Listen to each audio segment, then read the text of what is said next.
Dari mana kamu belajar? Langitnya biru, kemudian pas lautnya biru.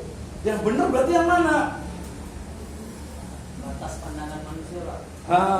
Berarti bisa jadi batas pandangan manusia itu kemudian mata itu batas matanya apa? Ketika dia mencapai ke tingkat yang paling tinggi, kemudian dia bisa mengalami biru atau gelap bahkan atau hitam juga. Itu adalah teori, itu adalah sebuah ilmu. Yang ilmu itu bisa jadi harus dibuktikan. Ada sesuatu yang kaitannya dengan akidah. Ada yang pernah dengar nggak ya? Tanya ke Ustadz ini nih. Ada sebuah riwayat hadis mengatakan matahari kalau dia tenggelam itu kemana sih? Matahari tenggelam nggak sih? Enggak ya.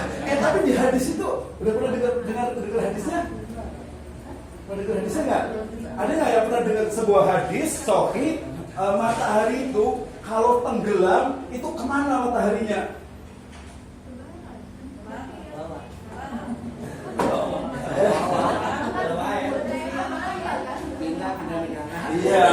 Ya wasyamsi tajri fi mustaqarrin laha. Dzalika taqdirul aziz al hakim. Jadi matahari itu tajri itu apa sih yang bisa bahasa Arab nih? Mana asalnya Berjalan. Terus itu karena matahari dia berrotasi. Berarti jalan tempat berarti. Iya, berarti jalan itu berarti matahari yang jalan di tempat mataharinya atau buminya? Matahari berrotasi.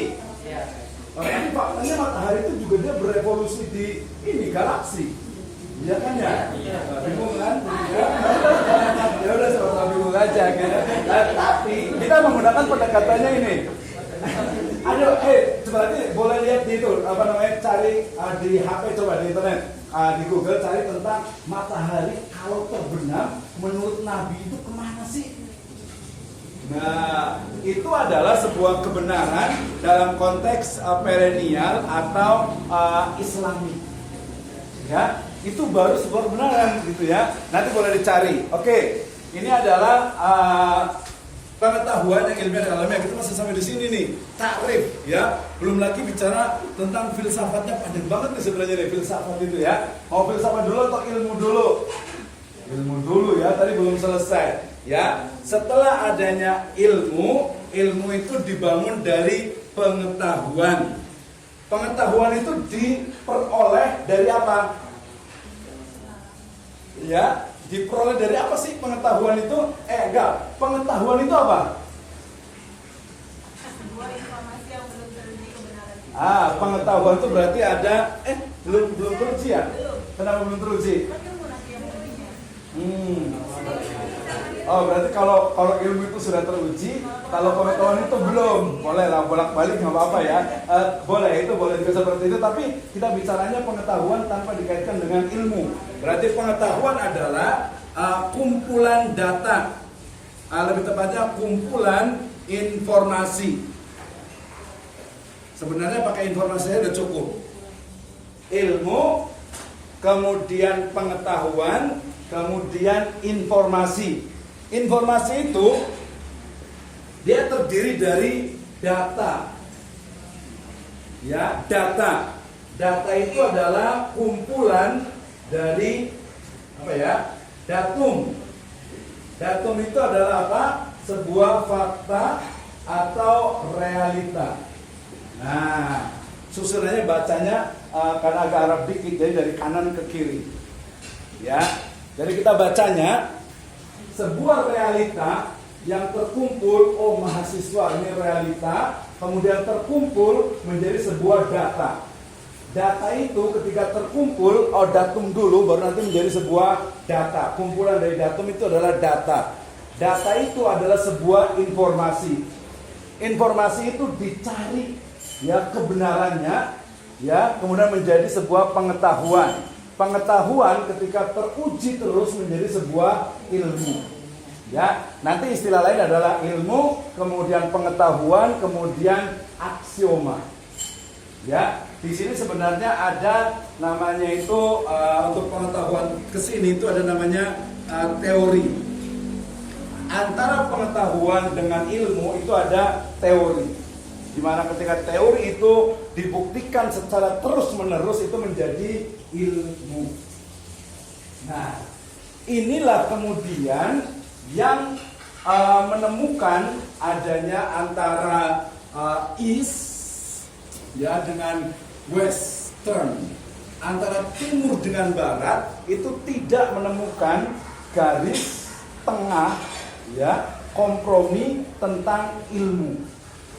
Sehingga perkataan dari Imam Syafi'i yang paling terkenal tentang ilmu apa? Al-ilmu al-ilmu saidun wal kitabatu qasidun. Betul. Itu masih juga Jackson itu. Ya, itu artinya ilmu itu adalah apa? Ilmu itu seperti buruan. Maka ikatlah buruan itu dengan tulisan. Ikatlah ilmu itu dengan tulisan. Tapi perkataan dari Imam Syafi'i itu al-ilmu ma fihi. Apa coba? Al-ilmu ma fihi. Ilmu itu adalah sesuatu yang di dalamnya ada apa? Ada apa denganmu? Asal agak ngantuk lagi. Enggak, pernah ngopi ya? Belum pernah dengar ya? Al-ilmu ma fihi hadatsana. Al-ilmu ma fihi hadatsana. Jadi ilmu itu adalah suatu pengetahuan yang di dalamnya ada kata-kata hadatsana, telah menceritakan kepada kami. Kenapa? Karena Imam Syafi'i itu dalam konteksnya adalah ilmu hadis. Oke, bisa dipahami? Sebelum dilanjut ada pertanyaan. Ilmu adalah pengetahuan yang di dalamnya ada kata-kata hadatsana. Nah, itu ya. Jadi tadi dibacanya dari kanan ya. Jadi untuk mencapai sebuah ilmu. Nah, untuk mencapai sebuah ilmu, tadi di sini itu untuk teori, dari informasi ke pengetahuan, kemudian juga ke ilmu itu sendiri, dia menggunakan apa? Tool. Alat untuk menemukan sebuah kebenaran. Apa alatnya? Alatnya apa untuk menemukan sebuah kebenaran? Ya. Berarti yang pertama adalah kalau kita ingin tahu bahwasanya misalnya bahwa tadi bumi itu bulat, gimana caranya? Hah? Iya, nelitinya ngapain? Iya, kira-kira kalau kita pengen tahu bumi itu bulat kayak gimana sih? Yang ini aja. Iya betul. Jadi kita keluaran angkasa.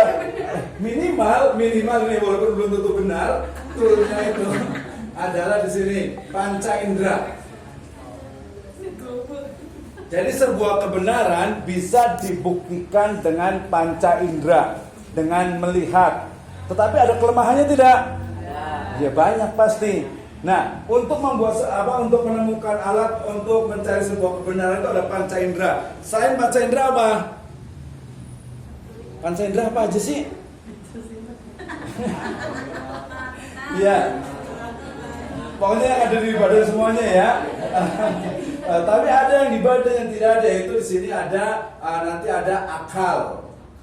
Ya, kemudian nanti ada hati. Ya, kalau otak di mana? Masa mikir gitu ya? Otak itu di mana sih? Otak itu di sini. Kalau akal, hasil kuping tuh. Akal itu di hati ya? Iya, berarti akal. Nah, ini agak sedikit memang perdebatan. Akal itu apakah berarti mikir gitu loh? Mikir gitu, jangan mikir. Kan akalnya di sini gitu kan. Nah itu nanti agak perdebatan, ada bukunya Pak Ahmad Tafsir, judulnya itu apa, tentang filsafat ilmu. Ya, saya bawa yang ini yang edisi lamanya. Ini tentang ada filsafat ilmu juga. Ini tentang akal, akal sini ya. Akal dan hati lah gitu. Kita kan akal itu abstrak Pak. Oh akal itu abstrak. Oh melibat ya. Tapi tempatnya di mana? Berarti nggak ada tempat? Iya, ada di jiwa. Jiwa ya. Jiwa yang mana nih kayaknya.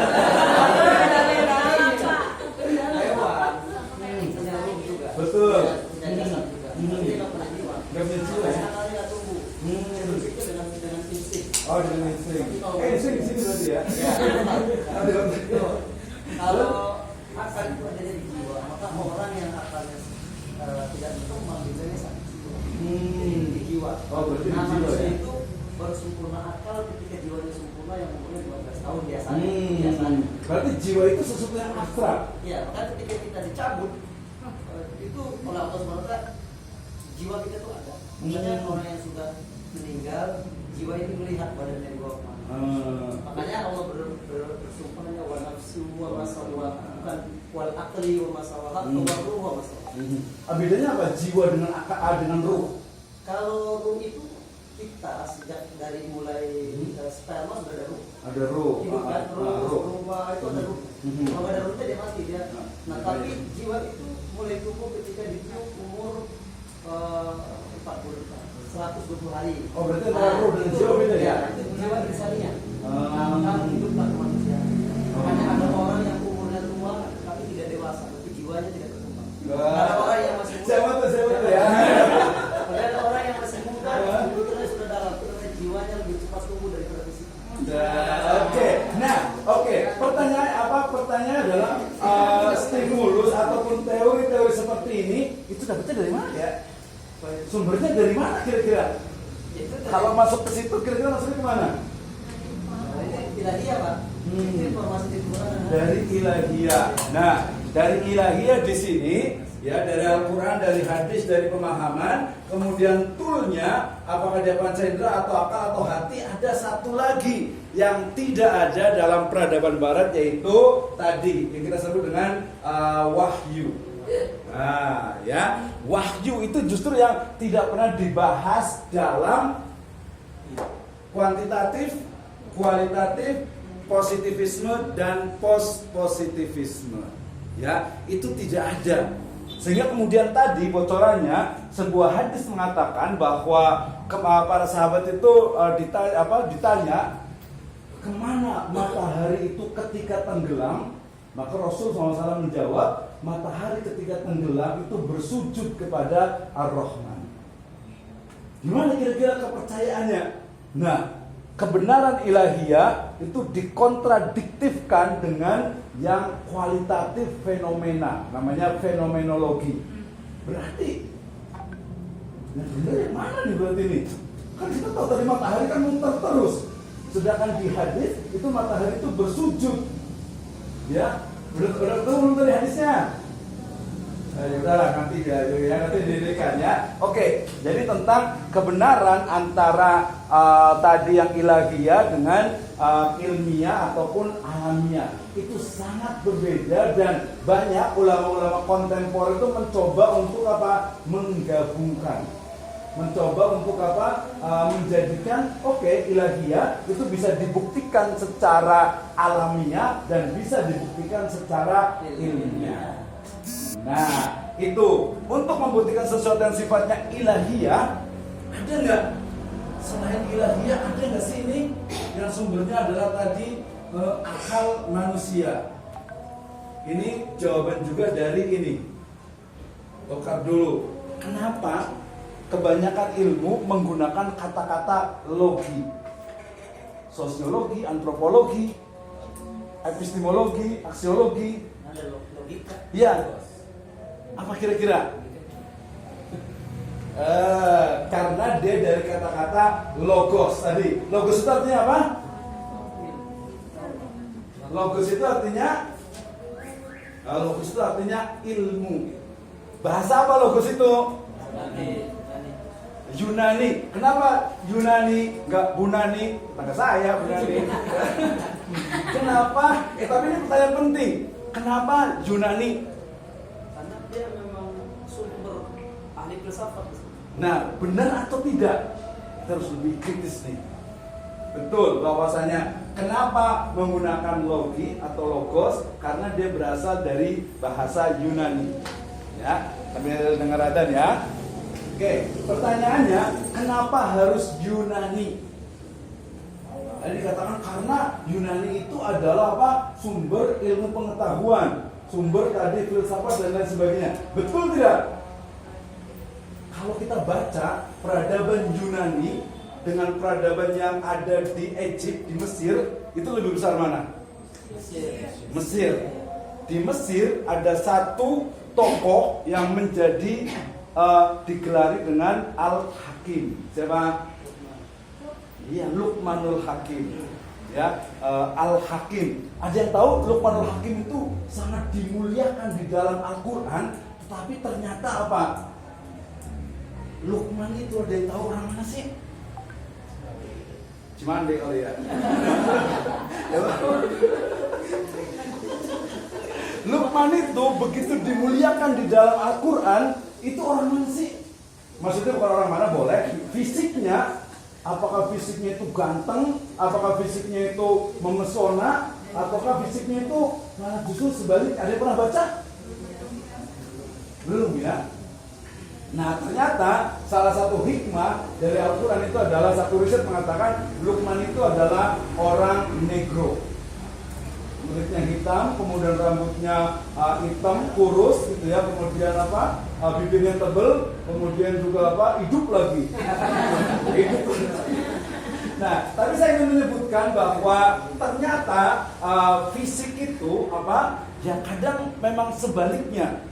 Saya sering sekali ketemu nih, orangnya ganteng, orangnya cantik gitu ya, tapi jahat banget gitu ya. Yang cantik biasanya jahat-jahat gitu. Oh ya kan? Ada potensi. Kalau orang jelek, orang nggak percaya dulu. Ya bisa jadi, tapi kebalikan itu sudah Al-Quran ya. Jadi bertabrakan dengan logika bahwa justru Luqmanul Hakim yang orang negro, yang kulitnya hitam, rambutnya apa ikal gitu, keriting, kemudian juga bibirnya tebal dan sebagainya, ternyata Al-Hikmah, Al-Hakim. Ya, itu yang sangat luar biasa. Berarti hikmahnya adalah, salah satunya adalah ya kalau yang ganteng, yang gagah, yang cantik gitu ya, itu jangan terjebak oleh kegantengannya dengan kecantikannya gitu. Karena bisa jadi anugerah, itu bisa jadi musibah. Gitu ya. Saya pernah punya cerita nih, ada ibu-ibu gitu ya, ibu-ibu itu dia ini apa curhat. Dia waktu itu WA gitu ya, SMS zaman dulu telepon Ustaz. Oh gimana ya, apa muka saya itu saya setrika aja atau saya cakar gitu. Kenapa? Iya muka saya terlalu cantik sih.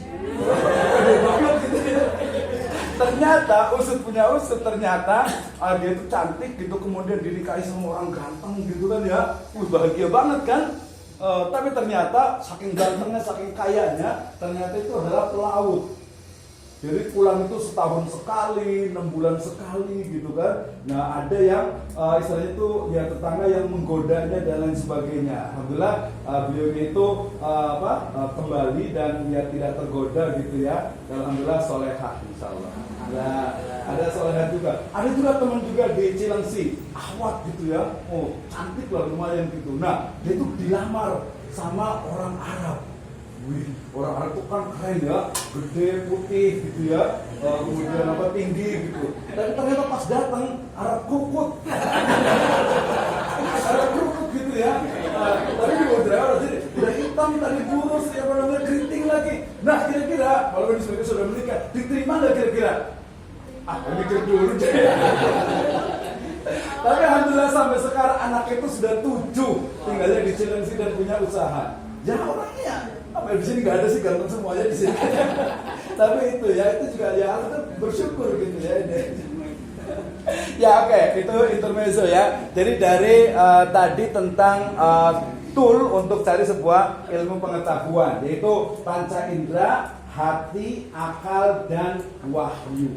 Nah, termasuk juga tadi saya mau ngomongin tentang tadi Yunani. Jawabannya ada yang mau jawab nggak sih kira-kira? Karena tadi Yunani selalunya adalah nenek moyangnya Romawi. Romawi adalah nenek moyangnya Romawi siapa ya? Yang lama lagi dari iya betul, Western atau bangsa Eropa. Ya Eropa, nah mereka kita sebut saja tidak terlalu ini sih apartheid gitu ya. Jadi Eropa atau Barat. Sehingga kalau ada ilmu itu berkembang, ada katalogi, ya memang itu bias dari ilmu pengetahuan yang selalu kiblatnya itu adalah Barat, Amerika, Eropa, kemudian Romawi, kemudian Yunani.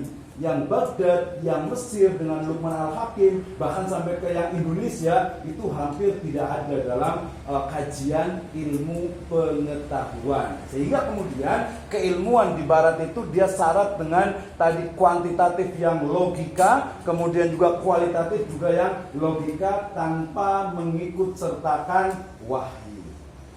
Nah, itu kesimpulan. Nah, teman-teman, filsafat kira-kira di Yunani salah nggak sih?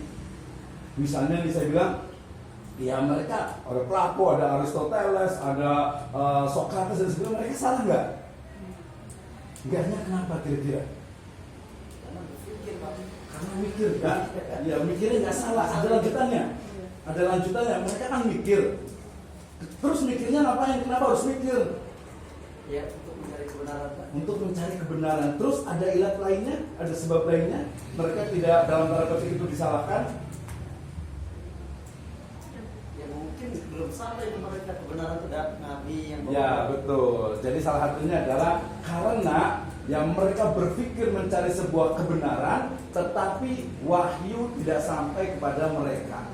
Gitu ya, sehingga ya udahlah, itu udah masa lalu gitu ya, biarkan saja gitu. Kita punya satu pemahaman paradigma yang lebih lengkap, yaitu Islam yang ya'lu wala yu'la alaihi. Ya, jadi kalau filsafat ilmu kemarin sudah dibahas, berarti ilmu pengetahuan yang dikaji dalam perspektif filsafat. Filsafat dari philo dan sophia artinya mencintai sebuah kebijaksanaan, gitu ya.